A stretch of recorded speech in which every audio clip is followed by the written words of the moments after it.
Halo teman-teman, ketemu lagi bersama Komedi Alur Cerita Film. Film kali ini kita akan menceritakan sebuah film yang sangat seru ya. Cerita di kos ya bersama seorang pemuda culun ya. Jangan lupa di like dulu, di share dan di komen. Oke. Paupahan 2023 menceritakan kepada kita bahwa tempat kos yang nyaman dan mantap itu benar-benar ada cuy. Di film ini seorang bocah culun paling beruntung tinggal di sebuah kos-kosan yang sudahlah cuy. Langsung aja kita gaskan.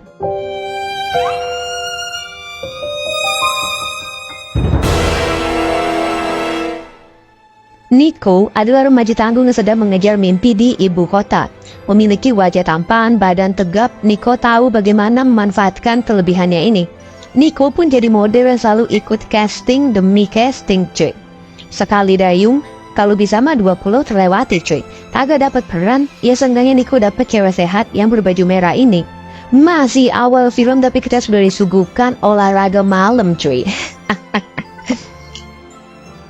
Ya inilah Nico, anak muda Filipina yang sangat bebas, tidak terikat dan suka berpetualang. Kali ini Nico lagi mencari tempat berteduh, sebuah kos-kosan untuk ia tinggali. Dia cari lewat iklan dan menemukan sebuah rumah. Gak pakai lama Nico pun langsung datang ngecek rumah ini. Di luar nalar yang punya kos-kosan masih muda cuy. Nico pun sampai melotot. Gadis muda ini bernama Annalyn. Ini namanya agak-agak bahaya nih. Ngeri kepleset gue cuy. Ya udah gak pakai lama ya. Annalyn membawa Nico masuk ke kamar yang dia mau sewa. Nico sih suka nih dengan kamar ini, tapi harganya kemahalan cuy. Membuat Nico mundur. Ia pun mencoba menego harganya yang lebih murah lagi. Di luar nalar, Annalyn langsung mengiyakan tawarannya Nico. Bagaikan disihir cuy, Annalyn nurut aja nih sama tawaran harga yang diberikan oleh Nico. Nico senang banget bisa dapat kos-kosan di tengah kota dengan harga yang sangat murah. Gak pakai lama, Nico pun langsung bawa barang-barangnya ke kosan ini. Nico dibantu sama temennya yang bernama Paulo. Nah, di saat lagi angkat-angkat barang, tiba-tiba Annalyn datang ke Nico dan menawarkan bantuan kepadanya. Pokoknya kalau butuh apapun, panggil aku aja ya, kata Annalyn nih. Nico mah cuma geleng kepala doang nih melihat Annalyn yang seperti ini. Singkat cerita, hari-hari berlalu. Nico kembali ikut casting demi casting, berharap akan mendapatkan pekerjaan menjadi artis ataupun ya bintang iklan lah gitu ya. Tapi ternyata Filipina nih cari kerja lagi susah cuy. Nico aja sampai geleng-geleng, dia curhat ke Paulo, susah banget cuy cari kerja. Kalau kayak gini gimana gue mau makan, kata si Nico ya. Di saat hidup lagi pusing-pusingnya, si Nico malah ketemu lagi nih sama cewek berbaju hijau. Emang si Nico bener-bener pria culun paling beruntung. Berawal dari senyuman, mereka pun langsung weleu-weleu. Nah ternyata kaca kamar yang Nico sewa ini tembus pandang cuy. Kacanya bisa nembus ke kamarnya Annalyn yang ternyata seorang hyper. Annalyn pun menonton secara jelas bagaimana setiap gerakan demi gerakan senam malam yang dilakukan Nico sama si gadis sehat itu cuy. Kok jadi ngeri ya cuy? Singkat cerita pagi pun tiba ya. Annalyn pun bangun pagi-pagi untuk memberikan sarapan buat Nico. Nico pun makin terheran-heran dengan apa yang dilakukan Annalyn. Terlalu baik juga salah ya. Apalagi Annalyn menawarkan jasa bersih-bersih kamar Nico gratis. Kagak usah bayar. Pokoknya Nico pulang gak pernah bersih. Singkat cerita, kita pun diperkenalkan pada neneknya Annalyn. Nenek ini tinggal di kamarnya Annalyn. Nenek ini sudah terbaring lemah. Jadi Annalyn pun memberikan makanan dan juga obat kepada nenek ini cuy. Annalyn juga selalu menceritakan apapun yang terjadi pada kos-kosan ini. Annalyn dengan sabar menyuapi neneknya ini cuy. Di sisi lain Nico pun kembali harus bergulat dengan kenyataan untuk mencari kerja. Paulo selalu menemani Nico dalam ikut casting kali ini cuy. Nico mulai lelah menganggur. Dia ingin cepat dapat kerja dan menjadi laki-laki yang berguna gitu cuy. Tapi walaupun dia nggak punya duit, Nico pun masih menyempatkan untuk membeli makanan untuk Annalyn. Sebuah nasi bungkus dia berikan sebagai tanda terima kasih kepadanya. Annalyn pun tersipu malu. Kedekatan antara mereka semakin hangat cuy. Annalyn juga menawarkan diri membawa baju kotor Nico ke tukang laundry. Nico pun benar-benar senang merasa sangat terbantu dengan kehadirannya Annalyn. Tapi tiba-tiba wajah senang Nico berubah jadi murung saat dia menerima telepon dari pacarnya. Ternyata selama ini Nico sudah punya pacar, tapi mereka menjalani hubungan jarak jauh alias LDR. Nah, pacarnya ini sebenarnya nggak setuju dengan Nico yang kekeh mau jadi artis. Maksud pacarnya ini, udah kerja yang bener aja gitu cuy. Yang penting ada duit buat makan. Tapi si Nico nggak peduli, dia tetap kekeh mau jadi artis. Dan yang membangunkannya tuh ya, tiba-tiba nih pacar Nico akan datang minggu depan. Makanya Nico jadi pusing banget pacarnya mau datang. Entah kenapa gitu ya, Nico nih gak suka kalau pacarnya datang gitu ya. Pikirannya Nico nih lagi carut marut banget lah pokoknya. Dia pun mengajak Annalyn untuk main ke kamarnya. Dan di saat suasana udah santuy banget nih, udah enjoy, udah aman, tiba-tiba, monyong-monyong dah tuh bibir. Harga diri Nico runtuh saat dia yang seorang biawak waktu lem ditolak oleh Annalyn. Makanya di keesokan harinya Nico pun mencoba baik-baikin si Annalyn dengan memberikan sarapan dan menemaninya di dapur. Pembicaraan pun mengalir di antara mereka berdua. Annalyn menceritakan keluarganya kepada Nico. Annalyn cerita kalau sedari kecil ia tinggal dengan kakek dan neneknya. Orang tua Annalyn sudah meninggal, jadi Annalyn menemani kakek dan neneknya mengelola kos-kosan ini. Karena kondisi neneknya yang sudah sakit, makanya Annalyn lah yang warawiri mengelola kos-kosan ini cuy. Karena suasana udah cair, Nico pun gantian cerita. Ia pun menceritakan kenapa dia gak suka kalau pacarnya datang. Jadi Nico ini tuh disuruh menyusul pacarnya, sedangkan Nico masih ingin berjuang sebagai calon artis yang terkenal. Untuk permohonan maafnya, Nico pun menggambarkan tato bunga mawar di tangannya Annalyn.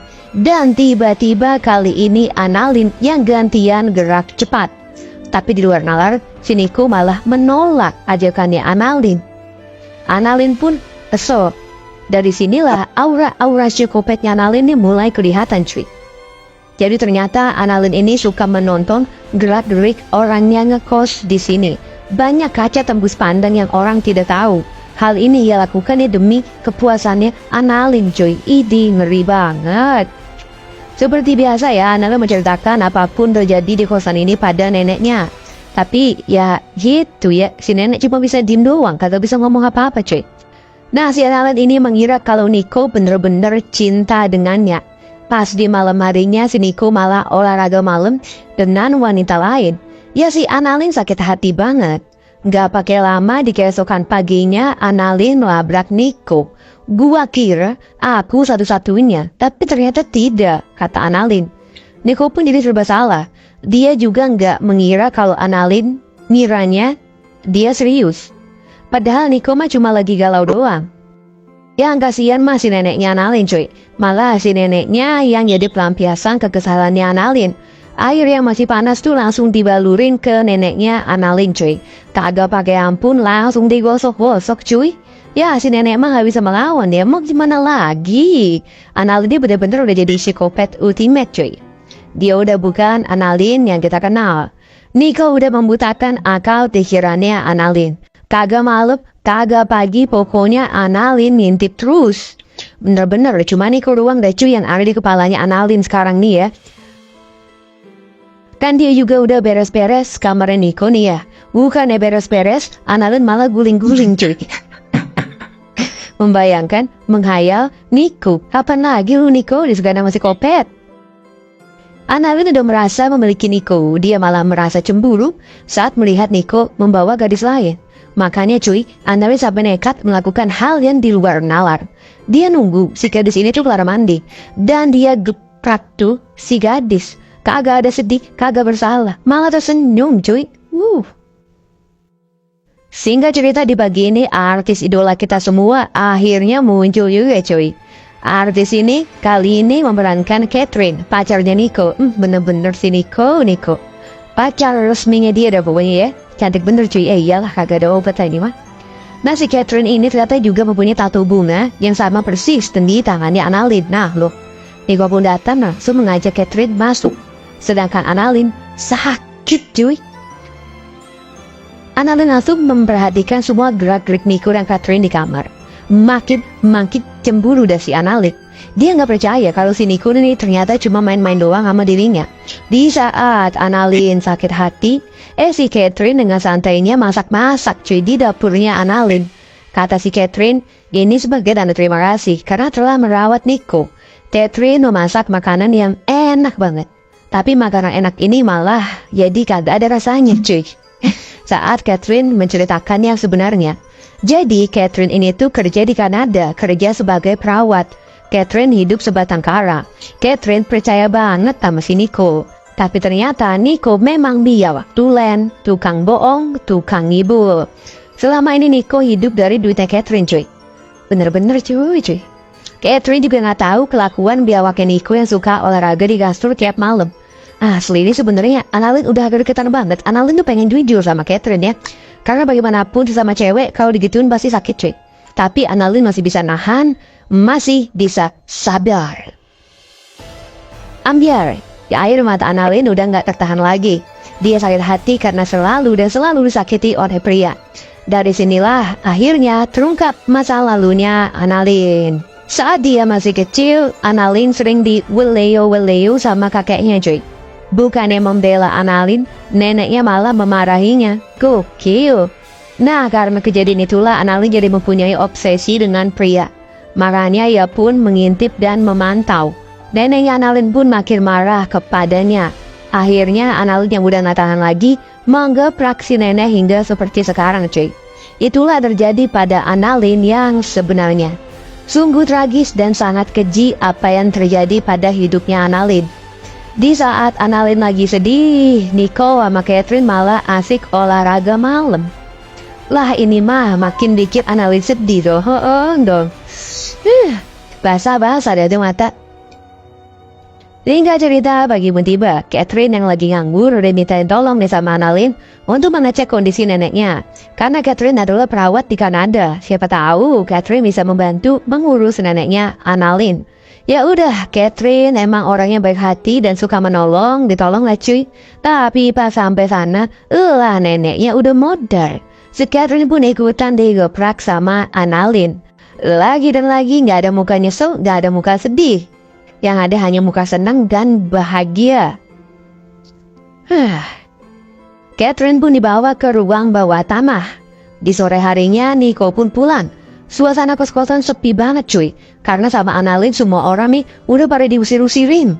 Tapi si Annalyn bilangnya orang-orang nih pada keluar gitu biar si Nico gak curiga. Seperti biasa Annalyn pun memberikan Nico servis mantap. Kali ini Nico dibikinin jus segar. Tapi di sini Nico udah mulai merasakan aura yang jahat pada Annalyn. Enggak pakai lama Nico pun juga ikutan digeprak cuy. Nico pun dibawa juga ke ruang bawah tanah. Setelah beres, Annalyn pun memakai baju pengantin. Seakan-akan malam ini adalah malam pernikahannya cuy. Annalyn terlihat sangat bahagia. Nah, setelah Nico makan ribena alam nih, setelah mereka udah ngalap dan nyawanya, Annalyn pun berdansa bersama Nico. The real tarian kematian. Singkat cerita, Annalyn pun kembali mengiklankan rumah ini dan kembali mencari mangsa baru lainnya. Film pun selesai. Terima kasih buat kalian semua yang telah menonton video ini. Jangan lupa di like, komen, dan share kepada teman-teman yang lain. Dan nantikan video-video kami selanjutnya di Alur Cerita Film. Terima kasih. Bye-bye.